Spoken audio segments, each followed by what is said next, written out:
Jadi sekitar tahun 90-an, di sebuah desa kecil yang tersembunyi di balik perbukitan berkabut di daerah Toraja, ada seorang perempuan tua yang dikenal warga sebagai Nenek Limbong. Orang-orang di sana bilang Nenek Limbong bukan orang biasa. Selain dikenal sebagai dukun kampung, dia juga punya kemampuan aneh yang bikin bulu kuduk merinding.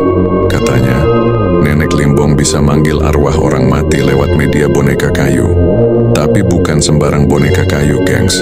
Boneka itu dipahat langsung dari batang pohon tua yang tumbuh di tengah-tengah kuburan kuno.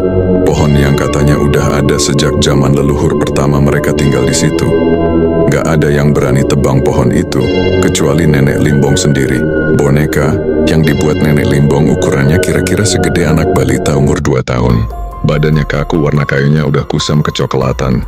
Tapi yang paling bikin merinding itu bagian mukanya. Matanya cuma cekungan hitam pekat, gak ada bola mata sama sekali. Tapi entah kenapa, beberapa warga sering ngeliat kayak ada sesuatu di balik cekungan itu. Kadang kayak hidup, bahkan pernah katanya, waktu malam-malam warga nganterin persembahan di rumah Nenek Limbong, salah satu dari mereka ngeliat boneka itu ngedip. Yang bikin makin serem, beberapa orang juga pernah ngeliat boneka itu senyum tipis waktu gak ada angin, gak ada apa-apa. Warga kampung sebenarnya udah lama takut sama boneka itu. Apalagi tiap malam-malam tertentu kayak malam Jumat Kliwon, suara ketawa kecil suka terdengar dari dalam rumah Nenek Limbong. Tapi karena Nenek Limbong udah bantu banyak orang di desa, gak ada yang berani ngusik atau nanya macem-macem soal boneka itu. Sampai akhirnya muncul satu anak muda kampung, namanya Denny. Denny ini anaknya penasaran banget sama hal-hal aneh. Dia suka ngumpulin barang-barang aneh, mulai dari topeng tua, patung-patung kecil, sampai benda-benda peninggalan zaman dulu. Dia sering dibilang aneh sama teman-temannya, tapi Denny cuek aja. Nah, waktu itu, pas sore menjelang maghrib, Denny main ke rumah Nenek Limbong. Nenek Limbong kebetulan lagi ke hutan, jadi rumahnya kosong. Karena penasaran, Denny nekat masuk ke rumah kayu tua itu. Gak banyak barang di dalam, cuma ada beberapa benda ritual dan boneka-boneka aneh. Dan di sudut ruangan, dia ngeliat boneka kayu yang sering dibicarakan warga kampung.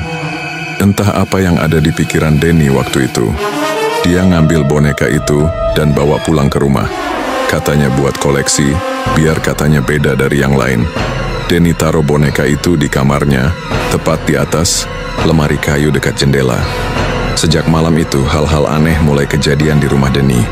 Lampu kamarnya suka kedap-kedip, kadang mati sendiri. Awalnya Denny pikir kabelnya korslet, tapi setelah dicek sama bapaknya semua normal.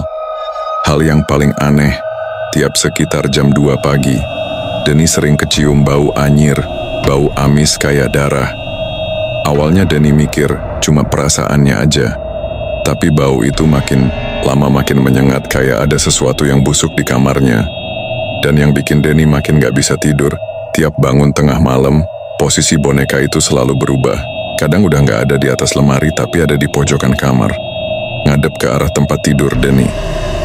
Pernah juga boneka itu ketahuan duduk di kursi dekat jendela, sambil kayak ngeliatin keluar. Denny sempat cerita ke beberapa temannya soal kejadian itu, tapi semua temannya cuma ketawa. Mereka bilang Denny kebanyakan nonton film horor atau lagi kecapekan. Denny pun sempat mikir, mungkin dia halu atau saking penasarannya sama boneka itu, jadi kebawa mimpi. Tapi kejadian-kejadian itu makin lama makin nyata.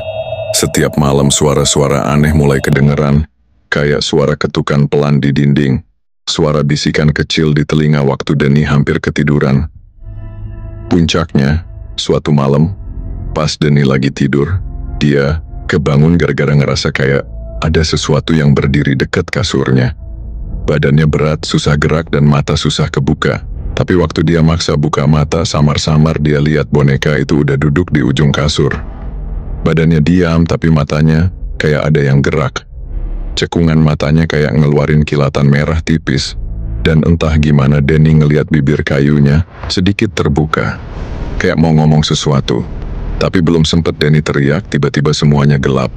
Besok paginya Denny bangun dengan keringat dingin. Tapi anehnya boneka itu udah gak ada di tempat. Dicari ke seluruh rumah gak ketemu.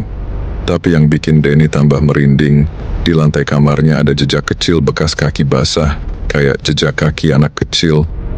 menuju ke arah pintu depan rumah. Sejak kejadian itu, Denny mulai ketakutan. Dia nggak berani tidur di kamar sendiri.